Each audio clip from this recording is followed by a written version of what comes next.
When you have liberated yourselves from ideology, philosophy, religion, dogma, any moral codes, because you have stepped into your essence in alignment with your awakening, that sense of liberation or your freedom becomes very threatening to those around you, including wider society.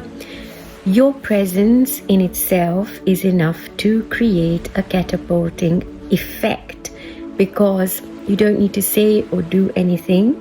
Your presence itself will be emitting a certain energy, a certain frequency. You'll be giving off certain eons in the atmosphere, which are very liberating. And they remind those around you how much they are still in shackles. Now, beliefs keep us in shackles. Beliefs on one hand can be very liberating if we come to the reason why that belief came to be in the first place. When you go through your spiritual awakening and enter into your awakened state, what you find is that when you feel liberated, it doesn't mean that you are no more a moral person or you don't have any principles by which you live your life, or that you are now a loose cannon who can do and say what they want and as they please, but rather that you have come into a natural way of being which is very pro-life, pro-love, and it isn't a state that is going to contract, but it's a state that's going to expand. So you're going to find that rather than you rooting plants around you or plants in your home, so you're in a space, you're going to be growing them so that they grow in an access.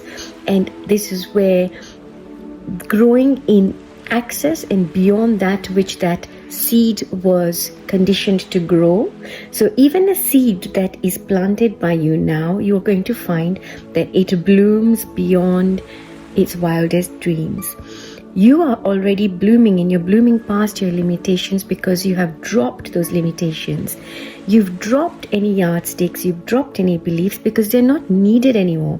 It doesn't mean that by dropping a moral code that you're no longer moral, except you don't require any code or any beliefs through which you live your life now, because you're already in that state of expanding consciousness. You're already in that state of you want to know more. You're free. You're free from all of this. When you're free from all of this, you can speak, you can think, you can imagine, you can create without there being anything that you're bound by. Being in that boundless state is not the same as being in your animal state, whereby you're living through the mode of survival.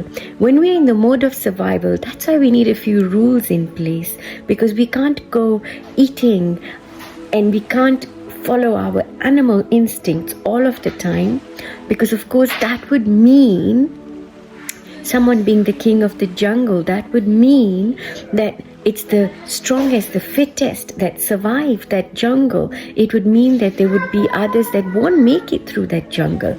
But when you're operating from your divine consciousness, when you're operating from that state that is beyond your 3D version, and you know that there is a bigger thing that's taking place. Yeah, you've connected with the macrocosm, you've connected with the original seed of creation, you've connected with that.